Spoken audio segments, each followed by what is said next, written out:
আসসালামু আলাইকুম। এটিএন বাংলা সংবাদে সবাইকে স্বাগত জানাচ্ছি শামীম আরা মুন্নি। প্রথমেই ইউসিবির সংবাদ শিরোনাম। বিদায় 2011 কালের পর্বে হারালো আরেকটি বছর।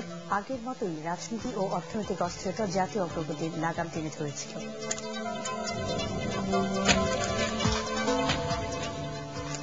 রাজধানীতে আশঙ্কাজনক হারে বাড়ছে নিখোঁজ মানুষের সংখ্যা, বেশিরভাগই নারী, শিশু ও বস্তিবাসী। উদ্বিগ্ন আইন শৃঙ্খলা বাহিনী।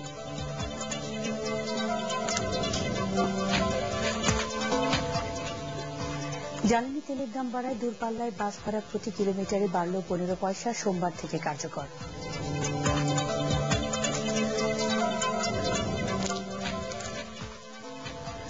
তত্ত্বাবধায়ক সরকার কোন মর্যাদাশীল রাষ্ট্রে থাকতে পারে না, মন্তব্য বিচারপতি মোহাম্মদ হাবিবুর রহমানের। নির্বাচন গ্রহণযোগ্য করতে নতুন ফর্মুলা বের করার পরামর্শ।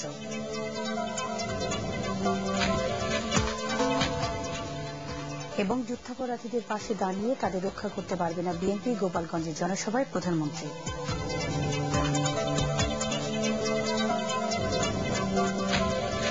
রবি উদয় পোস্টপেড থাকলে আপনি তৈরি। রবি শুনছিলেন শিরোনাম। সংবাদে ছাড়াও বিদায়ী বছরের আলোচিত ঘটনা নিয়ে সৃষ্টি শিক্ষা পরিবার আলোচিত দর্শে থাকছে। সংবিধানের ৫ম সংশোধনী বিল পাশ হওয়ার পর রাজনৈতিক প্রেক্ষাপট বদলে যাওয়া নিয়ে প্রতিবেদন। পক্ষে ভোট পড়েছে 291টি। কঠিন সংগ্রামে অবতীর্ণ হবার প্রত্যয় গ্রহণ করছে। গণবল পাকানোর জন্য চেষ্টা তারা না করে।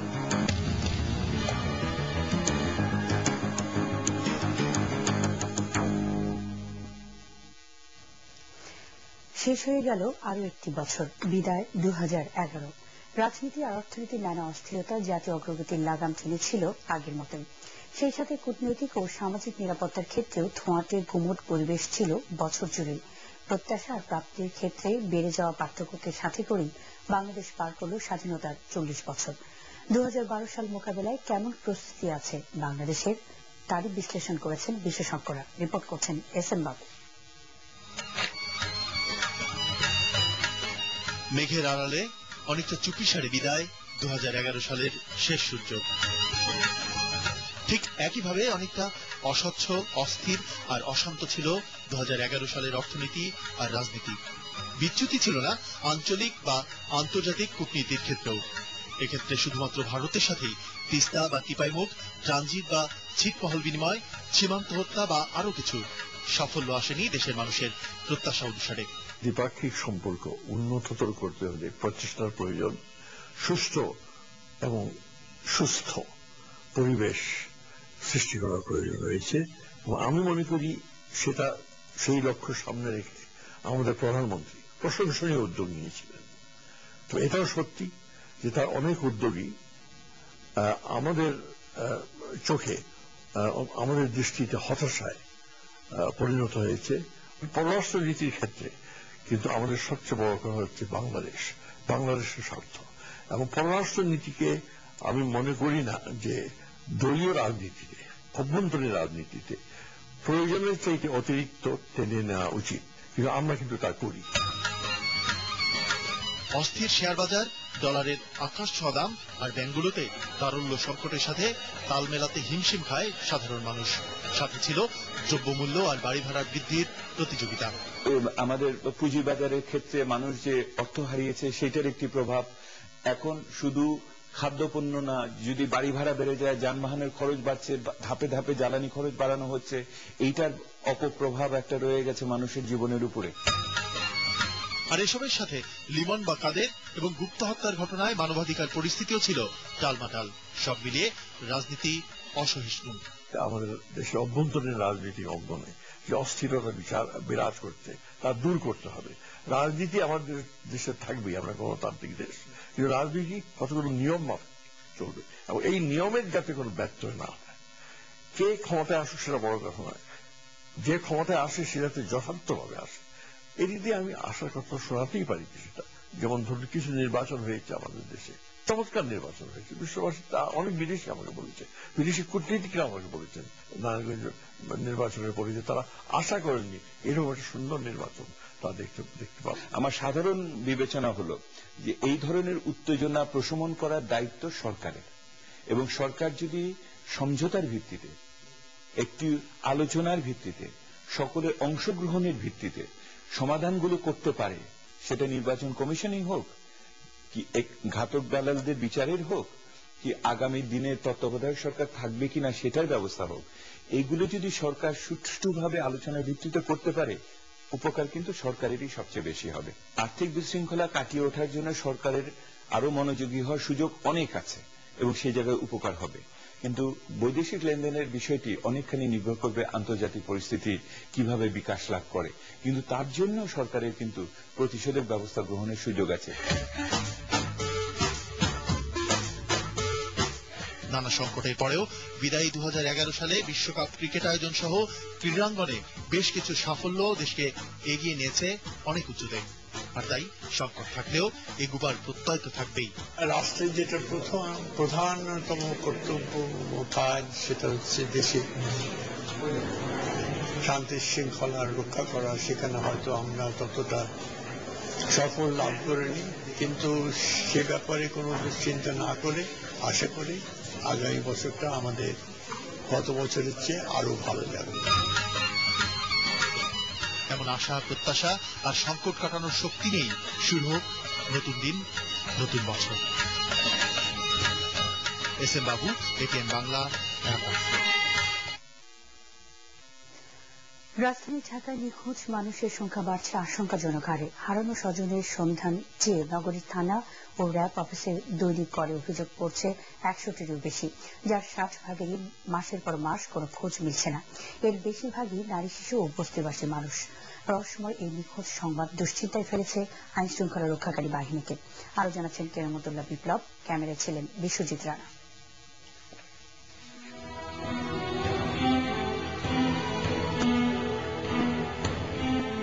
প্রায় 1.5 কোটি মানুষের শহর ঢাকায় দিনে 150 মানুষের মৃত্যু, 10-12টি হত্যা দুর্ঘটনা, কয়েকশো অপরাধ স্বাভাবিক মনে করা হয়।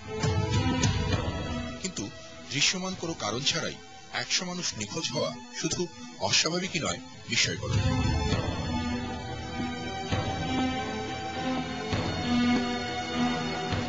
মিরপুর 6 নম্বরের তবলক থেকে একসাথে 4 ফেরিওয়ালার নিখোঁজ হওয়ার ঘটনাটিও সেরকম। 8 ডিসেম্বর কাজে বেরিয়েছিলেন তারা, আর ফেরেননি ঘরে। মোবাইল বন্ধ, যোগাযোগও নেই। র্যাব, থানা পুলিশ, গোয়েন্দা, মর্গ, আঞ্জুমান মফিদুল ইসলাম, কোথাও মেলেনি তাদের খোঁজ। এখন কেঁদে কেঁদেই অস্থির এইসব হারানো মানুষের পরিবার। নদীতে লাশ উঠেছে দাদা, সেখানে গঙ্গারে লাশ দেখাইছি। আমার স্বামীর কোনো চিন্তা পাই না। আজকে 20 দিন ধরে আমরা কোনো সন্ধান পাইতেছি না, সব জায়গা খোঁজাখুঁজি করতেছি। আমরা কোন বাংলাদেশে আমরা আজকে বসবাস করতেছি, এখানে আমাদের কোনো তদন্ত, কোনো একটা খোঁজ, কোনো মানুষের কোনো একটা আক্রমণ আমরা কোন জায়গায় পাইতেছি না। যে জায়গাটা এই লোক গেলে আমরা খোঁজ পেলে পাবো। নিখোঁজ ফেরিওয়ালা কালাম, রহিম, বাশার ও ইসমাইলের পরিবারকে পাত্তা দেয়নি স্থানীয় থানা পুলিশ। সাধারণ একটি ডায়েরি করতে হয়রান হতে হয়েছে সপ্তাহখানেক। বহুত জায়গায় এরকম দেখতেছি যে মাইরে ফেলাই দেয়, কোনো খোঁজ খবর থাকে না। 4টা বাচ্চা কাচ্চা নিয়ে খুব কষ্টে আছি। শালি থানা, গাবতলী থানা, সব জায়গায় খোঁজ করছি না। রাজধানী ঢাকার 1 কোটিরও বেশি মানুষের মধ্যে প্রতিদিন 100রও বেশি মানুষ নিখোঁজ হচ্ছেন এভাবে। অন্তত সরকারি পরিসংখ্যান কিংবা থানা পুলিশের হিসেবেই সেই তথ্য দিচ্ছে। কিন্তু এসব মানুষ যাচ্ছেন কোথায়? তাদের গন্তব্য কি?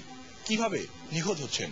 সরকারের কোন তরফ থেকে কি এসব মানুষকে খোঁজার জন্য বিশেষ কোনো বন্দোবস্ত করা যায়? এই প্রত্যাশা এখন করছেন এসব নিখোঁজ মানুষের স্বজনরা। অপহরণ, হত্যা ও গুমের দায়ে এ পর্যন্ত 2000-এরও বেশি অভিযোগ পেয়েছে র্যাব। এর অর্ধেক উদ্ধার ও অপরাধীকে আটকও করেছে তারা। তবে রহস্যজনক এই নিখোঁজ মানুষদের খুঁজে পেতে কোনো বিশেষায়িত ব্যবস্থা নেই তাদের। যারা মিসিং হয়েছেন বা অপহৃত হয়েছে তার পরিবারের কিন্তু একটা ভূমিকা রয়েছে। তার আত্মীয় স্বজন, বন্ধু বান্ধব যারা আছেন তাদের উচিত আইন শৃঙ্খলা বাহিনীকে সহযোগিতা করা, তথ্য দিয়ে সহযোগিতা করা। আমাদের এই উদ্ধার কাজে বিভিন্ন রকমের ক্লু আমরা যদি পেতে পারি সেভাবে সহযোগিতা করা।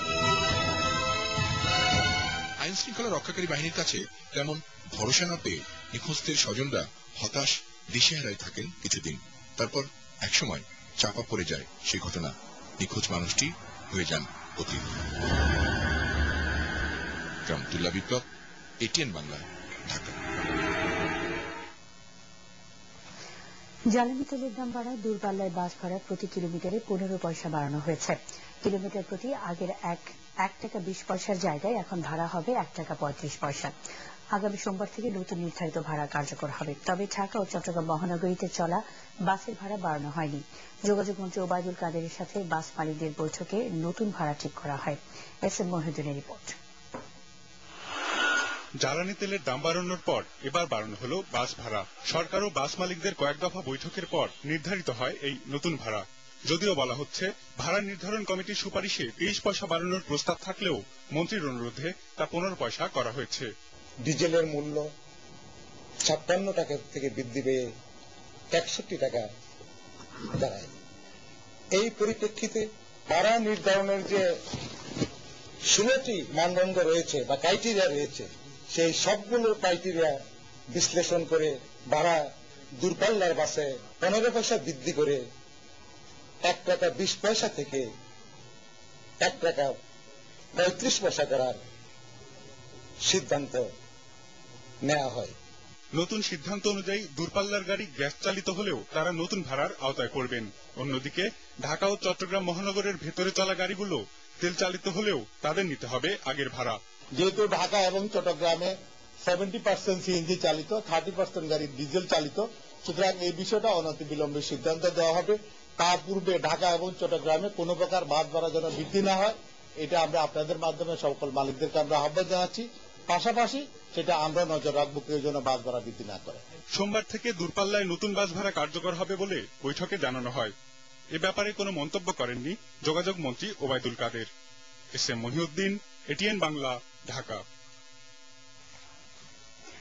তত্ত্বাবধায়ক সরকার ব্যবস্থা কোনো মর্যাদাশীল রাষ্ট্রে থাকতে পারে না বলে মনে করেন সাবেক তত্ত্বাবধায়ক সরকারের প্রধান উপদেষ্টা বিচারপতি মোহাম্মদ হাবিবুর রহমান। তবে নির্বাচন যেন গ্রহণযোগ্য হয় সেজন্য নতুন কোনো ফর্মুলা বের করার পরামর্শ দিয়েছেন তিনি।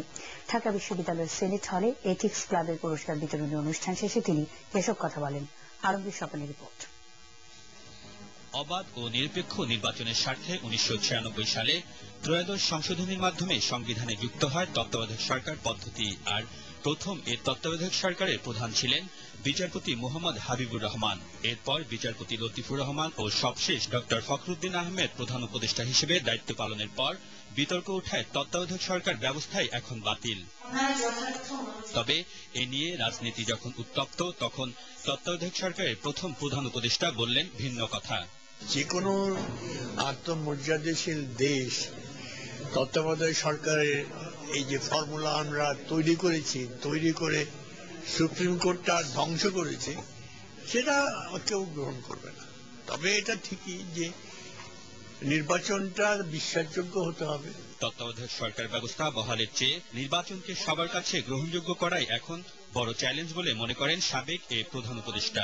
আমার চেয়ে অনেক মেধাধর মস্তিষ্কবান ব্যক্তি রয়েছেন, ধুরন্ধর ক্ষুরধার বুদ্ধি সম্পন্ন, তারা নিশ্চয়ই একটা কিছু বের করতে পারবেন। সবাই নির্বাচন চাইবে, নির্বাচন বয়কট বোধহয় আমাদের দেশে হবে না। তবে তত্ত্বাবধায়ক সরকার ব্যবস্থার দাবিতে বিরোধী দলের আন্দোলন বা নির্বাচন কমিশন নিয়ে রাষ্ট্রপতির উদ্যোগ নিয়ে কোনো মন্তব্য করতে চাননি বিচারপতি হাবিবুর রহমান। এর আগে তিনি এথিক্স ক্লাবের উদ্যোগে আয়োজিত অনুষ্ঠানে শিক্ষাক্ষেত্রে অবদান রাখার জন্য 12 জন শিক্ষকের হাতে নৈতিকতা পুরস্কার তুলে দেন। আলমগীর স্বপন, এটিএন বাংলা, ঢাকা। যুদ্ধাপরাধীদের পাশে দাঁড়িয়ে বিএনপি তাদের রক্ষা করতে পারবে না বলে মন্তব্য করেছেন প্রধানমন্ত্রী শেখ হাসিনা। গোপালগঞ্জের শেখ কামাল স্টেডিয়ামে আওয়ামী লীগ আয়োজিত জনসভায় তিনি এই মন্তব্য করেন। প্রধানমন্ত্রী বলেন, বঙ্গবন্ধুর খুনিদের বিচার হয়েছে, যুদ্ধাপরাধীদেরও বিচার হবে। তিনি অভিযোগ করেন, বিএনপি উন্নয়নের নামে লুটপাট ও দুর্নীতি করে দেশের অর্থনীতিকে ধ্বংস করে দিয়েছে। গোপালগঞ্জ থেকে রিপোর্ট করছেন শেখ নাজমুল হক সৈকত। শেখ হাসিনার গোপালগঞ্জে আগমন উপলক্ষে লক্ষ মানুষের ঢল নামে মিছিলের নগরীতে পরিণত হয় এই জেলা শহর। জেলা আওয়ামী লীগ আয়োজিত জনসভায় দলীয় সভানেত্রী শেখ হাসিনা পৌঁছালে উপস্থিত নেতাকর্মীরা তাকে স্বাগত জানান। 3 বছর আগে সরকার গঠনের পর প্রধানমন্ত্রী শেখ হাসিনা এই প্রথম জেলা শহরে জনগণের সামনে হাজির হলেন। এ সময় শেখ হাসিনা বলেন, বাংলার মানুষ যুদ্ধাপরাধীদের বিচার চায়, বিএনপি তাদের রক্ষা করতে পারবে না। আমি বিএনপি নেত্রীকে বলবো, বিএনপি নেতাদের বলবো, বঙ্গবন্ধুর খুনিদের বাঁচাতে চেয়েছিলেন, বাঁচাতে পারেন নাই। যুদ্ধাপরাধীদের বিচার ইনশাআল্লাহ বাংলার মাটিতে হবে, কারণ এটা আজকে গণদাবি, তাদের বিচার হতেই হবে। প্রধানমন্ত্রী বিএনপি সমালোচনা করে বলেন, এই দলটি এতিমের অর্থ হাতিয়ে নেয়, মানুষ হত্যা ও দুর্নীতি তাদের মূল লক্ষ্য। বিএনপি দেশের উন্নয়ন চায় না বলেও অভিযোগ করেন প্রধানমন্ত্রী। প্রশাসনিক দুর্নীতি, সন্ত্রাস আর জঙ্গিবাদ সৃষ্টি করেছিল। সারা বাংলাদেশে জঙ্গিবাদের সন্ত্রাসীদের অভয় আশ্রমে পরিণত হয়েছিল, যেখানে প্রতিনিয়ত মানুষ খুন করত। 2001 সালে ক্ষমতা আসার পরই শুরু করলো হত্যা, গুম, খুন। প্রধানমন্ত্রী শেখ হাসিনা বলেছেন, গত 3 বছরে দেশের সব জেলায় ব্যাপকভাবে সুষম উন্নয়ন করা হয়েছে, আগামীতেও এই ধারা অব্যাহত থাকবে বলেও জানান তিনি। যুদ্ধাপরাধীদের বিচারের বিষয়ে সবাইকে ঐক্যবদ্ধ থাকার আহ্বান জানিয়েছেন প্রধানমন্ত্রী। এর আগে প্রধানমন্ত্রী শেখ কামাল স্টেডিয়ামে এসে শেখ ফজিলাতুন্নেসা চক্ষু হাসপাতাল, কারিগরি প্রশিক্ষণ কেন্দ্র, শেখ সায়রা খাতুন মেডিকেল কলেজ ও হাসপাতালের ভিত্তিপ্রস্তর স্থাপন করেন। এছাড়াও 100 মেগাওয়াট বিদ্যুৎ কেন্দ্রের উদ্বোধন করেন তিনি। শেখ নাজমুল হক সৈকত, এটিএন বাংলা, গোপালগঞ্জ। ডাক্তার না হয়েও নিয়মিত রোগী দেখার অপরাধে দেবেশ সরকার নামের এক ব্যক্তিকে 2 বছরের কারাদণ্ড দিয়েছেন র্যাবের ভ্রাম্যমাণ আদালত।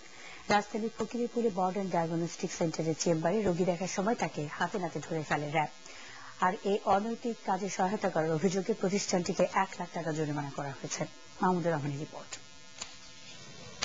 রাজারবাগ পুলিশ লাইনের এক কনস্টেবলের অভিযোগের ভিত্তিতে র্যাবের ভ্রাম্যমাণ আদালত শনিবার অভিযান চালায় ফকিরপুর মডার্ন ডায়াগনস্টিক সেন্টারে।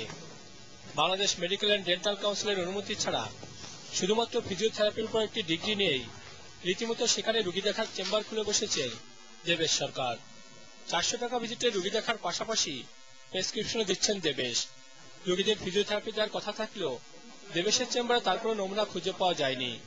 কাউন্সিলের বাইরে তো আমরা যেতে পারবো না, কাউন্সিল হচ্ছে, সবাই আপাতত ওইটা নিয়েই কাজ করছে। সবার জন্য লিগ্যাল হলে আমার জন্য হবে না কেন? বাংলাদেশ মেডিকেল অ্যান্ড ডেন্টাল কাউন্সিলের ডেপুটি রেজিস্ট্রার জানান, দেবেশ সরকারের কাগজপত্র অনুযায়ী তিনি প্রেসক্রিপশন লেখার যোগ্যতা রাখেন না।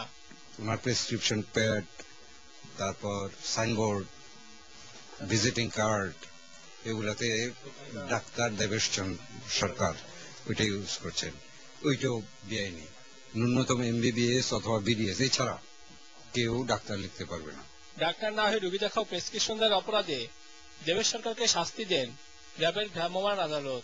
আপনি অপরাধ স্বীকার করছেন, এই অপরাধের জন্য আপনাকে 2 বছরের কারাদণ্ড প্রদান করা হলো এবং 3 লক্ষ টাকা জরিমানা করা হলো। আর আপনি যে তাকে সহযোগিতা করছেন, এই মডার্ন ডায়াগনোস্টিক সেন্টার তাকে সহযোগিতা করছে, এই অপরাধের জন্য আপনাকে 1 লক্ষ টাকা জরিমানা করা হলো, অনাদায়ে 3 মাসের কারাদণ্ড। র্যাব জানিয়েছে, এই ধরনের রাজধানীতে আরো অনেক নামি দামি মেডিকেল সেন্টার রয়েছে, যেখানে চিকিৎসা নামে ভয় ডাক্তার সেজে সাধারণ মানুষের সাথে করা হচ্ছে প্রতারণা। মাহমুদুর রহমান, এটিএন বাংলা, ঢাকা। এবার বিদায়ী বছরের আলোচিত ঘটনা নিয়ে আমাদের বিশেষ আয়োজন সৃষ্টি শিক্ষা পরিবার আলোচিত 10।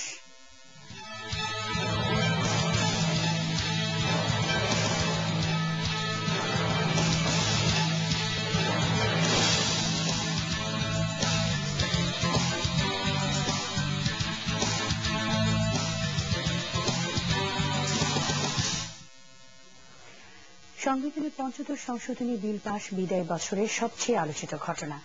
এই সংশোধনীর ফলে তত্ত্বাবধায়ক সরকার ব্যবস্থার অবসান হওয়ায় প্রধান রাজনৈতিক দলগুলো স্পষ্টতই 2টি শিবিরের ভাগ হয়ে চলে আসে মুখোমুখি অবস্থানে।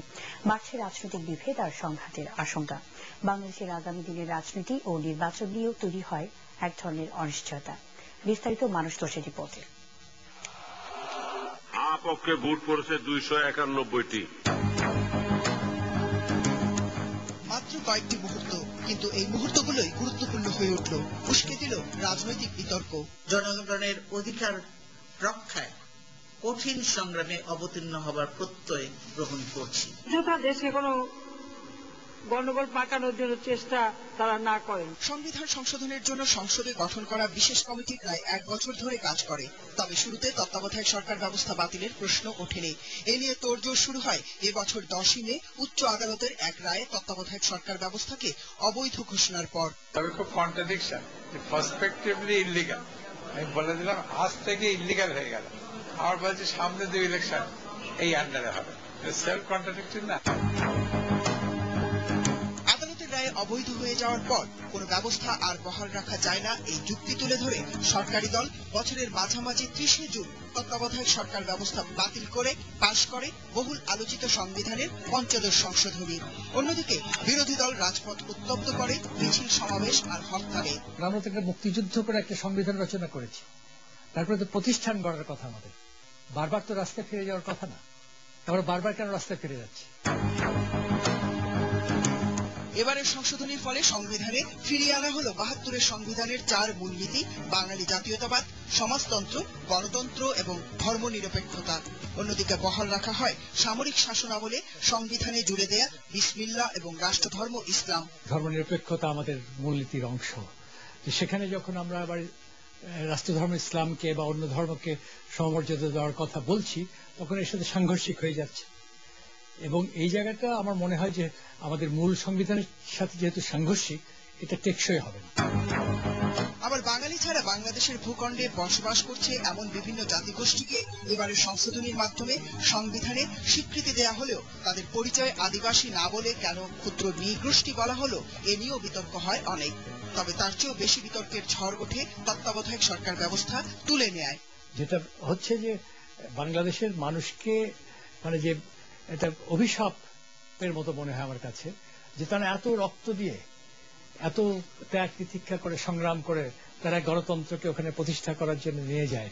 এটা পাহাড় ঠেলে ঠেলে উপরে ওঠা, পাহাড় থেকে ওইটা গড়িয়ে পড়ার যতটুকু সময় ততক্ষণ মানুষ একটু নিরাপদে থাকে, তারপরে আবার তাকে ওইটা ঠেলে ঠেলে উপরে তুলতে হবে। তো আমরা এই গণতন্ত্রের যে প্রাতিষ্ঠানিক কাঠামো, সেটা ভেঙে চূড়া থেকে কখনোই নিচে নামাতে দিতে চাই না। আপনারা কি বলেন? মিডিয়া কি বলে? সাধারণ মানুষ কি বলে? আসেন আমরা সেটা করি, দেখেন সব ঠিক হয়ে যাবে, যে আমরা গণতন্ত্রকে ওখান থেকে কিছুতেই নামতে দেব না। এবং এই দুটো দলকে সেইভাবে চলতে হবে, কারণ সকল ক্ষমতা মালিক তো আমরা, জনগণ। 96 সালের মার্চে তৎকালীন বিএনপি সরকার সংবিধানে তত্ত্বাবধায়ক সরকার ব্যবস্থা অন্তর্ভুক্ত করতে বাধ্য হয়েছিল আওয়ামী লীগের আন্দোলনের চাপে। 15 বছর পর বাংলাদেশের রাজনীতিতে আবার সেই পুরনো ইস্যু ফিরে এলো। তবে এবার তত্ত্বাবধায়ক সরকারের পক্ষে বিএনপি আর বিপক্ষে আওয়ামী লীগ। কার কর্তৃত্বে জাতীয় নির্বাচন হবে, এই প্রশ্নে রাজনৈতিক দলগুলো সময়ে সময়ে তাদের অবস্থান বদল করে। তত্ত্বাবধায়ক সরকার নিয়ে এবার আওয়ামী লীগ এবং বিএনপির বিপরীতমুখী অবস্থান তারই একটি নমুনা। বিশ্লেষকদের মতে এই ইস্যুতে সমঝোতা না হলে নিকট অতীতের মতো রাজনৈতিক সংকট অনিবার্য। তবে আশার কথা হলো, রাষ্ট্রপতির উদ্যোগে নির্বাচন কমিশনারদের নিয়োগের জন্য যে সংলাপ শুরু হয়েছে, তাতে সব দলই সাড়া দিয়েছে। প্রত্যাশা, এই সংলাপ থেকে শুরু হবে কাঙ্ক্ষিত সমঝোতার ক্ষেত্র। মানস ঘোষ, এটিএন বাংলা, ঢাকা। এবার বিকন গ্রুপ সংবাদ বিরতি, আর বিরতির পর থাকছে 11 জানুয়ারির মধ্যে ঢাকা নারায়ণগঞ্জ ও ঢাকা জয়দেবপুর রুটে 2 জোড়া নতুন কমিউটার ট্রেন চালু হবে, জানালেন রেলমন্ত্রী।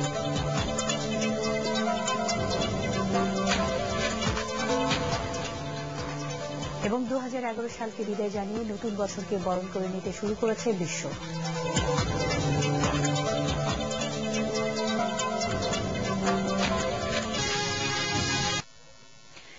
দেখছেন এটিএন বাংলা সংবাদ।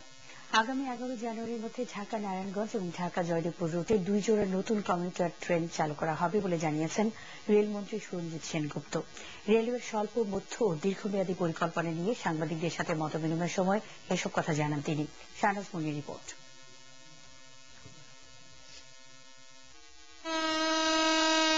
রেলপথ যোগাযোগ ব্যবস্থার অন্যতম জনপ্রিয় মাধ্যম হলেও দেশে বরাবরই রেলওয়ে ছিল উপেক্ষিত। এছাড়াও আধুনিক ইঞ্জিন, কোচ, ওয়াগন এবং জনবল সংকটে দীর্ঘদিন ধরেই পর্যুদস্ত রেলওয়ে কর্তৃপক্ষ সময়ানুবর্তিতা রক্ষা করে ট্রেন চলাচল কিংবা যাত্রীদের কাঙ্ক্ষিত সেবা এর কোনোটাই দিতে পারছে না। এখনো বছরে প্রায় 700 কোটি টাকা লোকসান গুনে যাচ্ছে রেলওয়ে। এসব কিছু স্বীকার করে রেলমন্ত্রী জানান, স্বল্পমেয়াদী পদক্ষেপ হিসেবে সময়মতো ট্রেন চালানো এবং স্টেশন ও রেলওয়ের কামরা পরিষ্কার পরিচ্ছন্ন রাখার উপর সবচেয়ে বেশি জোর দিচ্ছেন তিনি।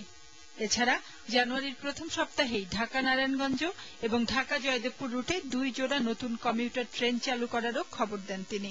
সীমাবদ্ধতার মধ্যেও, টাকা নাই, পয়সা নাই, গিয়ে নাই, এর মধ্যেও আমরা আপনাদের জন্য বলতে চাচ্ছি, আমরা এই সপ্তাহে নতুন বছরে আমরা ঢাকা নারায়ণগঞ্জে আরেক জোড়া ট্রেন বাড়াবো। টপ প্রায়োরিটি হচ্ছে ঢাকা, টঙ্গী, জয়দেবপুর, এই 3rd and 4th লাইন। এটার জন্য সমস্ত ডোনারদের আমরা চাপ দিতেছি। এইটাকে আমার 13-র মধ্যেও করে দিতে পারলে বৈপ্লবিক পরিবর্তন হয়ে যাবে। ঢাকার যে যানজটও কিন্তু অর্ধেক কমে যাবে। রেলওয়ের জনবল সংকট নিরসনে দ্রুত লোক নিয়োগ করা হবে বলেও জানান রেলওয়ে মন্ত্রী। শাহনাজ মুন্নি, এটিএন বাংলা, ঢাকা। মুক্তিযুদ্ধের সেক্টর কমান্ডার ও বিএনপির মুক্তিযুদ্ধ বিষয়ক সম্পাদক অবসরপ্রাপ্ত উইং কমান্ডার হামিদুল্লাহ খানের প্রতি শেষ শ্রদ্ধা জানিয়েছে বিএনপি। সকালে নয়াপল্টনে বিএনপির কেন্দ্রীয় কার্যালয়ে তাঁর লাশ আনা হলে বিরোধী দলীয় নেত্রী বেগম খালেদা জিয়া মরহুমের প্রতি শেষ শ্রদ্ধা জানান। পরে দলীয় কার্যালয়ের সামনে তৃতীয় এবং জাতীয় সংসদের দক্ষিণ প্লাজায় তাঁর চতুর্থ নামাজে জানাজা অনুষ্ঠিত হয়। স্পিকার অ্যাডভোকেট আব্দুল হামিদ সহ সর্বস্তরের মানুষ এতে যোগ দেন। পরে গার্ড ও বর্নার দিয়ে হামিদুল্লাহ খানের প্রতি শ্রদ্ধা জানানো হয়। ছোট ছেলে জাপান থেকে ফেরার পর আগামীকাল সকালে বনানী কবরস্থানে হামিদুল্লাহ খানকে দাফন করা হবে। এবার রয়েছে আফতাব গ্রুপ অর্থ সংবাদ।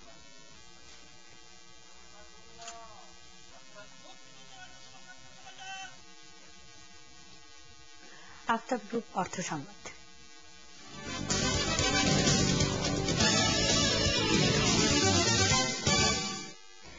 সাভারে এম ইস্পাহানি লিমিটেডের 17তম আঞ্চলিক বিক্রয় ও বিপণন কেন্দ্র উদ্বোধন করা হয়েছে। ইস্পাহানি গ্রুপের চেয়ারম্যান মির্জা আলী বেহরুজ, বিক্রয় ও বিপণন বিভাগের সিনিয়র ম্যানেজার এম এ খান, বিপণন ম্যানেজার ইসমাইল হোসেন, বিক্রয় ও বিতরণ ম্যানেজার ওমর ফারুক হান্নান উদ্বোধনী অনুষ্ঠানে উপস্থিত ছিলেন।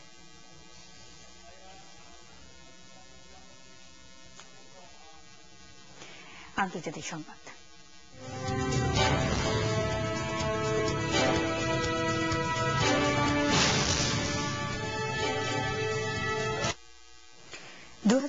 সালকে বিদায় জানিয়ে নতুন বছরকে বরণ করে নিতে শুরু করেছে বিশ্ব।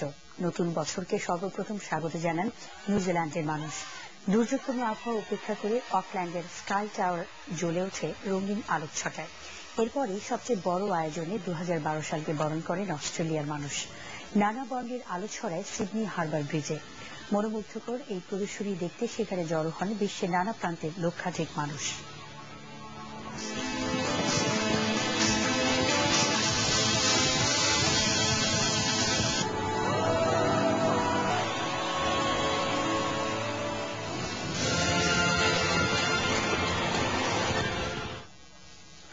আবারও বিকন গ্রুপ সংবাদ বিরতি, আর বিরতির পর থাকছে জাতীয় স্কুল ফুটবল টুর্নামেন্টে ঢাকা মহানগরী বি গ্রুপের খেলায় কাল অনুষ্ঠিত হবে 4টি ম্যাচ।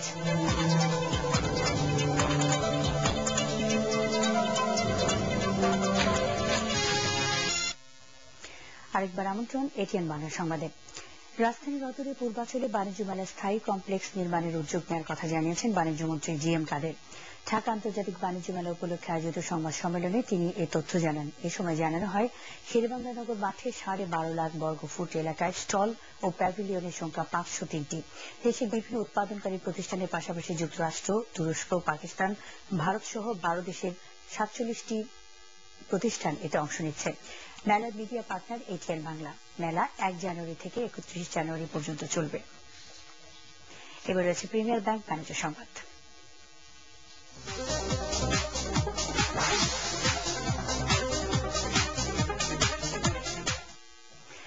ময়মনসিংহের মুক্তাগাছা ও নেত্রকোনা ন্যাশনাল ব্যাংকের 153 ও 154তম শাখার উদ্বোধন করা হয়েছে। ব্যাংকের ব্যবস্থাপনা পরিচালক ও সিইও নিয়াজ আহমেদ, উপব্যবস্থাপনা পরিচালক ও কোম্পানি সচিব এ কে এম শফিকুর রহমান, ময়মনসিংহ শাখার ব্যবস্থাপক এ কে এম সালাউদ্দিন, মুক্তাগাছা শাখার ব্যবস্থাপক প্রদীপ রায়চৌধুরী, নেত্রকোনা শাখার ব্যবস্থাপক দেলোয়ার হোসেন এ সময় উপস্থিত ছিলেন।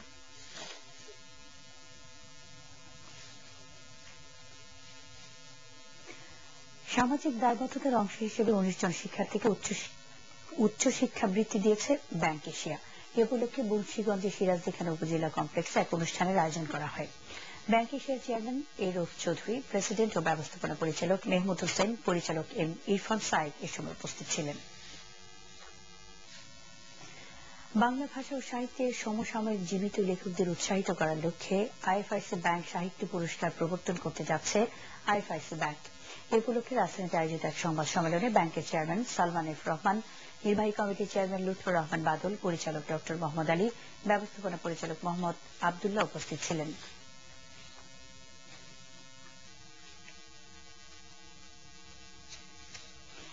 এবার রয়েছে পার্টিস খেলার খবর।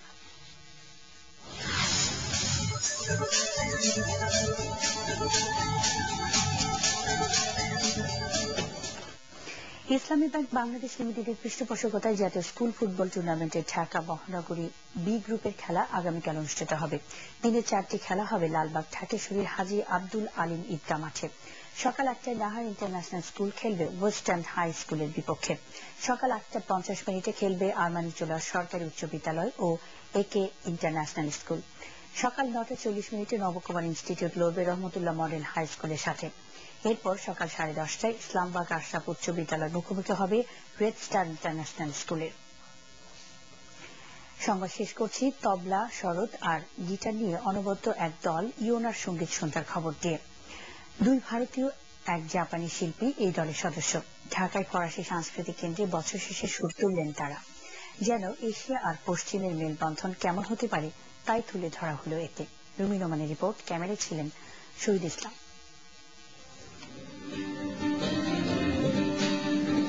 দুই দিকেই বাঙালির খ্যাতি, গান গাইতে কিংবা শুনতে।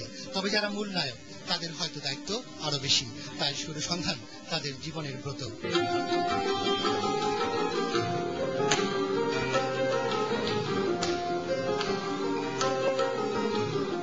গোটা পৃথিবীতে কত রকমের মিউজিক মানে আছে, কত অ্যাট্রাকটিভ মিউজিক, এবং এগুলো ইন্ডিয়ান ক্লাসিক্যাল মিউজিকের সাথে কত ভালো করে জেল করা যায়। Sometimes music talk a lot of things more than words.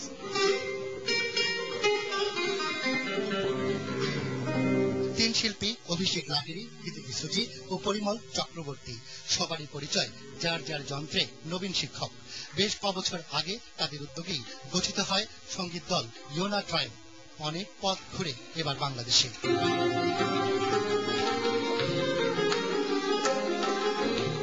রাগের মেজাজ, তবলার তাল কিংবা গিটারের তারের টান ঠিকঠাক রেখেও তাদের যে উদ্দেশ্য তা হলো সম্পর্ক খুঁজে বের করা। সেই সূত্রে অনুষ্ঠানে মধ্যরাতের রাগে চেনা পথের সেই মন ভোলানো স্মৃতির কথা।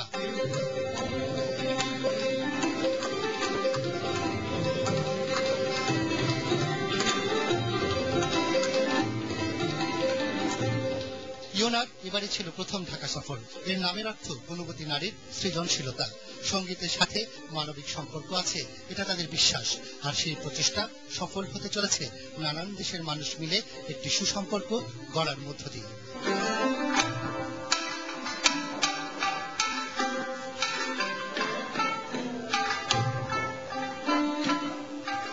রুমি নোমান, এটিএন বাংলা, ঢাকা। এই ছিল এখনকার সংবাদ। শেষ করার আগে সংবাদ শিরোনাম আরেকবার। বিদায় 2011, কালের গর্বে হারালো আরেকটি বছর। আগের মতোই রাজনীতি ও অর্থনৈতিক অস্থিরতার জাতীয় অগ্রগতির লাগাম টেনে ধরেছিল।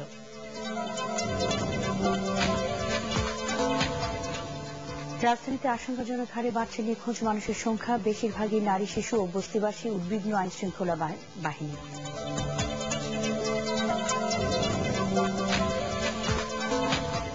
জ্বালানি তেলের দাম বাড়ায় দূরপাল্লায় বাস ভাড়া প্রতি কিলোমিটারে বাড়ল 15 পয়সা, সোমবার থেকে কার্যকর।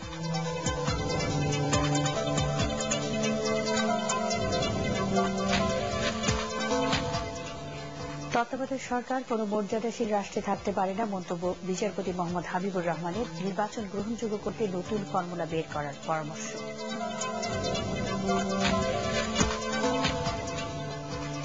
এবং যুদ্ধাপরাধীদের পাশে দাঁড়িয়ে তাদের রক্ষা করতে পারবে না বিএনপি, গোপালগঞ্জের জনসভায় প্রধানমন্ত্রী।